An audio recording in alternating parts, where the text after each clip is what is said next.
दुर्गा देवी ने पोल्टू और उसकी नई दुल्हन को रोका घर के बाहर। बड़े घर की छोटी बहू के आने वाले एपिसोड में पोल्टू, जिसने अभी अभी पारो को तलाक दिया है, वह अपनी माँ पिशीमुनी के साथ जीत के नशे में चूर होकर घर लौटता है। पिशीमुनी के मन में केवल एक ही बात चल रही थी कि कैसे अहाना और पारो को नीचा दिखाया जाए। वह अपनी जिद पर अड़ी हुई थी और इसी नफरत की आग में जलते हुए उसने आव देखा नाताव। उसी दिन मंदिर में एक पुजारन को बुलाकर पोल्टू की शादी एक नई लड़की से करवा दी। पिशीमुनी का मानना था कि घर में नई बहू के आते ही पारो का वजूद पूरी तरह मिट जाएगा और अहाना को भी अपनी औकात समझ आ जाएगी। शाम का वक्त था और घर के बाहर बैंड बाजे की आवाज गूंजने लगी। पोल्टू अपनी नई दुल्हन का हाथ थामे चेहरे पर एक कुटिल मुस्कान लिए घर की चौखट तक पहुंचा।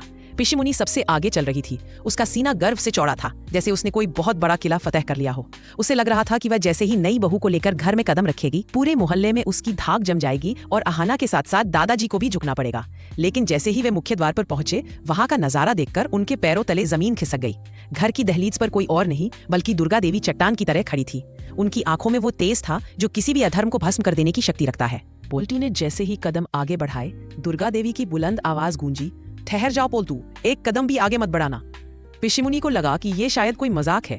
उसने हंसते हुए कहा कि बड़ी भाभी, आप तो बेवजह गुस्सा कर रही हैं। देखिए, मैं आपके लिए नई बहू लाई हूँ। अब इसके स्वागत की तैयारी कीजिए और पारो जैसी कुलक्षणी का नाम भूल जाइए।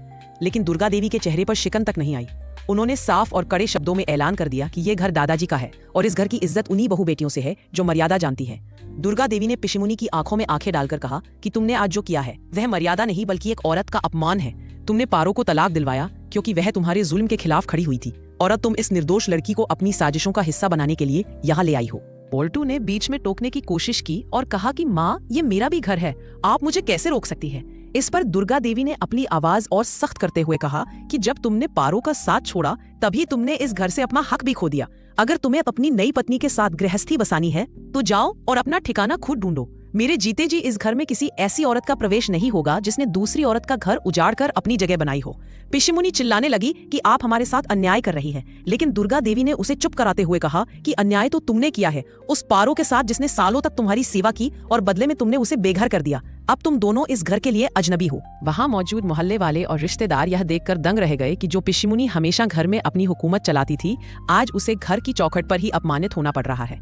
पोल्टू की नई दुल्हन, जो अब तक खामोश खड़ी थी, वह भी डर के मारे कांपने लगी। उसे अंदाजा भी नहीं था कि जिस घर में वह सुहागन बनकर आ रही है वहां उसे घुसने तक नहीं दिया जाएगा। दुर्गा देवी ने स्पष्ट कर दिया कि इस घर के दरवाजे केवल उनके लिए खुले हैं जो रिश्तों की कदर करना जानते हैं, न कि उनके लिए जो अपनी खुशियों के लिए दूसरों की बलि चढ़ा देते हैं। दूसरी तरफ घर के अंदर का माहौल भी काफी तनावपूर्ण था। अहाना, जो पारो के साथ हुई इस नाइंसाफी से पहले ही दुखी थी, वह अपने कमरे में बैठी सोच रही थी कि आगे क्या होगा।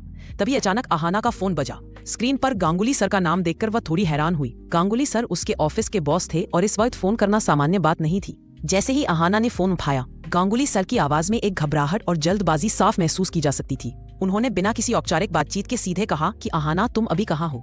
तुम्हें तुरंत ऑफिस आना होगा। एक बहुत बड़ी इमरजेंसी आ गई है और तुम्हारे बिना ये मसला सुलझना नामुमकिन है। अहाना ने घड़ी की ओर देखा। बाहर अंधेरा हो चुका था। उसने झिझकते हुए पूछा कि सर, क्या बात है? क्या ये कल सुबह नहीं हो सकता? लेकिन गांगुली सर ने जोर देकर कहा कि नहीं अहाना, हमारे सबसे बड़े प्रोजेक्ट की फाइलें और कुछ कानूनी दस्तावेज गायब है और मुझे शक है कि कोई कंपनी को नुकसान पहुंचाने की कोशिश कर रहा है। तुम्हें तुरंत आना होगा वरना सब बर्बाद हो जाएगा। अहाना का दिल जोर से धड़कने लगा। उसे समझ नहीं आ रहा था कि एक तरफ घर का ये तमाशा और दूसरी तरफ ऑफिस का ये संकट, वह क्या करे। अर्जुन, जो पास ही खड़ा ये सब सुन रहा था, उसके चेहरे पर भी चिंता की लकीरें उभर आईं। अर्जुन ने अहाना से कहा कि इस वक्त तुम्हारा ऑफिस जाना सुरक्षित नहीं है।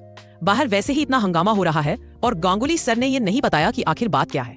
उन्हें खुद समझ नहीं आ रहा था कि आखिर अचानक ऐसी क्या मुसीबत आ गई जो अहाना को इतनी रात गए बुलाया जा रहा है। अर्जुन को गांगुली सर के व्यवहार पर थोड़ा शक भी हुआ, क्योंकि वे हमेशा बहुत सुलझे हुए इंसान रहे हैं। अहाना ने अर्जुन की आंखों में देखा और कहा कि मुझे जाना होगा अर्जुन। अगर मेरे काम पर कोई आँच आई तो मैं खुद को कभी माफ नहीं कर पाऊंगी। पारो दीदी ने भी तो यही सिखाया है कि अपनी पहचान के लिए लड़ना जरूरी है। अहाना तैयार होकर बाहर निकली, जहाँ अभी भी पिशीमुनी और पोल्टू घर के दरवाजे पर दुर्गा देवी से बहस कर रहे थे। पिशीमुनी ने अहाना को देखते ही उस पर ताना मारा कि देखो, घर की लाडली बहू अब रात के अंधेरे में कहाँ जा रही है, हमें घर में आने नहीं दे रही और खुद बाहर गुलछर्रे उड़ाने जा रही है। लेकिन अहाना ने उनकी बातों का कोई जवाब नहीं दिया। उसने बस दुर्गा देवी के पैर छुए और उनका आशीर्वाद लिया। दुर्गा देवी ने अहाना के सिर पर हाथ रखकर कहा कि जा बेटी, अपना कर्तव्य निभा। इस घर की असली इज्जत तू और पारो ही हो। अहाना अपनी स्कूटी लेकर अंधेरी सड़कों पर निकल पड़ी। उसके मन में हजारों सवाल थे। गांगुली सर का वो डर, पोल्टू की नई शादी, पारो के वो आंसू जो उसने कोर्ट रूम में बहाए थे, और दुर्गा देवी का वो रौद्र रूप। उसे लग रहा था कि आज की यह रात उसकी जिंदगी की सबसे लंबी रात होने वाली है। जब वो ऑफिस पहुंची तो वहां सन्नाटा था, लेकिन गांगुली सर के केबिन की लाइट जल रही थी। जैसे ही वो अंदर दाखिल हुई, उसने देखा कि गांगुली सर अकेले नहीं थे। वहां कुछ अजनबी लोग भी बैठे थे जो बहुत ही संदिग्ध लग रहे थे। गांगुली सर ने अहाना को देखते ही राहत की सांस ली और कहा कि शुक्र है तुम आ गई। ये लोग हमारे क्लाइंट हैं और इनका दावा है कि तुमने प्रोजेक्ट के डिजाइन में कुछ हेराफेरी की है। अहाना हक्की बक्की रह गई। उसे अपनी मेहनत और ईमानदारी पर पूरा भरोसा था, लेकिन ये आरोप उसके पैरों तले जमीन खिसकाने वाला था। उसे महसूस हुआ कि ये सब एक सोची समझी साजिश का हिस्सा है। क्या ये पिशिमुनी की चाल थी, या फिर पोल्टू ने उसे फंसाने के लिए किसी बाहरी दुश्मन से हाथ मिला लिया था? अहाना ने निडर होकर उन लोगों की आंखों में देखा और कहा कि मेरे पास हर एक डॉक्यूमेंट का बैकअप है और मैं साबित कर सकती हूँ कि ये आरोप गलत है। उस रात ऑफिस के उस ठंडे केबिन में अहाना ने अकेले ही अपनी सच्चाई की लड़ाई शुरू की।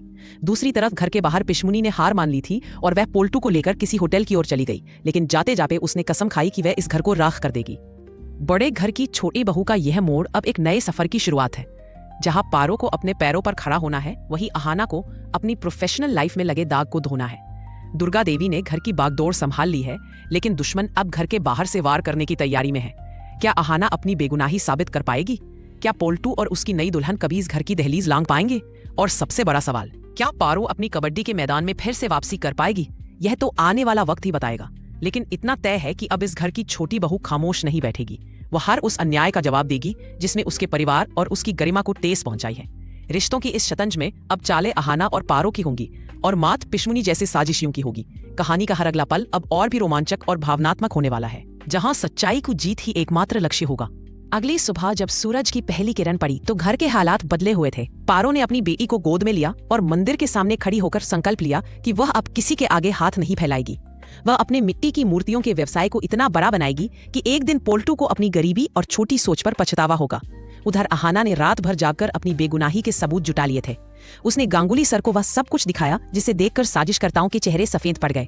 बड़े घर की छोटी बहू ने साबित कर दिया कि वह केवल घर संभालना नहीं जानती, बल्कि बाहर की दुनिया में अपनी जगह बनाना भी बखूबी जानती है। दुर्गा देवी के चेहरे पर एक सुकून भरी मुस्कान थी, क्योंकि उन्हें पता था कि उनके घर की नींव अब सुरक्षित हाथों में है। आज के एपिसोड में बस इतना ही। कमेंट में बताइए कि ये स्टोरी कैसा लगा।